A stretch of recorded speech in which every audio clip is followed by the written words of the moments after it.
think, Mike, the biggest surprise, and we talked a lot about the dunk contest last week, was the dunk contest. Like, nobody expected it to be spectacular, and then here comes Mac to take it over, and all of a sudden everybody's talking about this young man. He's a two-way player. It's actually playing in the G League and for the Philadelphia 76ers, but I think that was kind of a shock. Dame Lillard winning the three-point contest, not a surprise. Dame's one of the great shooters. That was fun. We figured it would be interesting. But the game itself, you won some money on the over, didn't you? Yes, I did.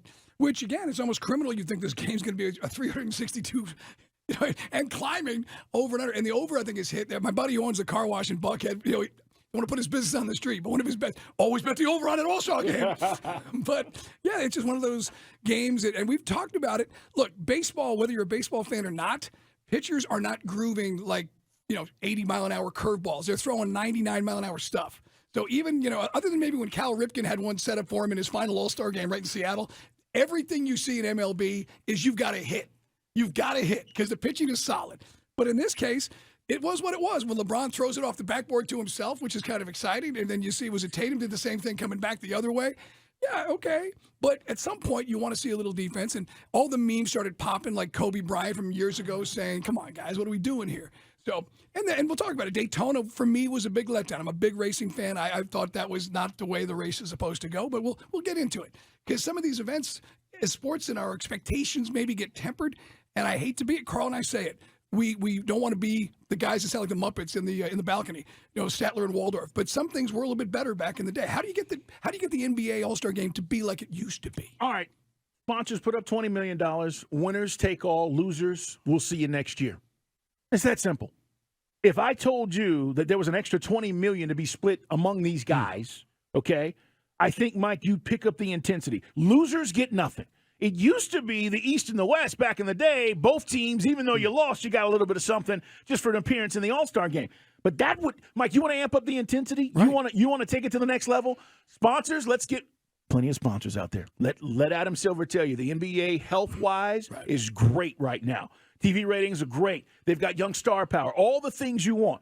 Put up some real money, sponsors, and winner take all. That's how you do this. And also, I got to say, to me, that's how you fix this. But again, these are also some of the highest paid athletes on the planet. Let's rope this into charity. Let's rope this into nonprofits, players' favorite nonprofit. There's got to be some altruism expected to throw in a bonus for an All-Star game. For me.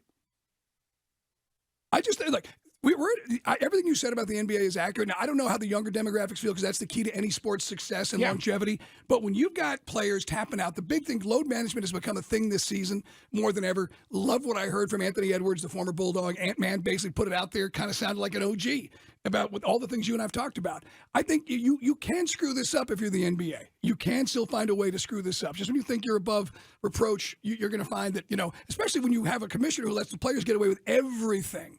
That's where I'm just I got to find a balancing act on the All-Star game. Yeah, listen, I just think money changes everything. It changes everything for you. If they told you to show up for extra and they paid you extra money, you'd do it. Not you, but our listeners would do it. Can we do that for the slam dunk? Because everything, again, I agree with you. Mac McClung put on a show. The guy plays for the Delaware freaking Bluecoats. Yeah, it's the G League. But I'm saying, a guy, you should have stars in the All-Star. I mean, guy did a great job, did his job. No monkeying around. Every dunk went in. He's a G League player, and they're supposed to be the greatest athletes in the world. Yeah. And a basic nobody won the slam dunk contest, which to me is what's wrong with the NBA. Well, here's the thing: you talk about that younger demographic.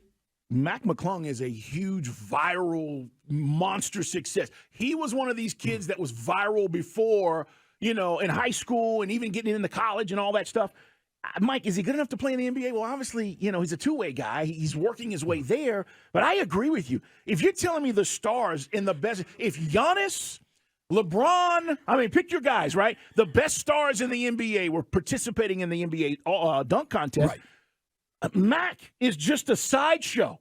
He's not the show. He's not the guy. But because you didn't have that, all of a sudden you've got a guy showcasing dunks. And by the way, his dunks were killer. They were. I said last week, I have not seen, there's probably a dunk that I haven't seen.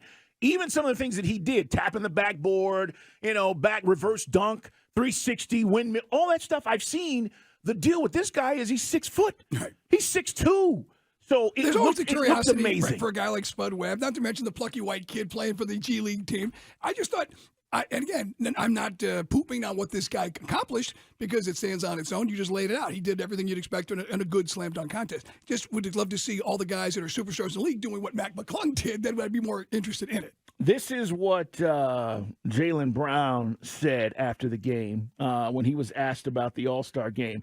And he was saying, it's all fun, but he also said, this basketball's different. This was like a layup line. I don't know how much notoriety we would want to get from this. This was a glorified layup line. We got to figure out a way to get a little bit more competitive. If the fans like it, that's all that matters. And that's the thing.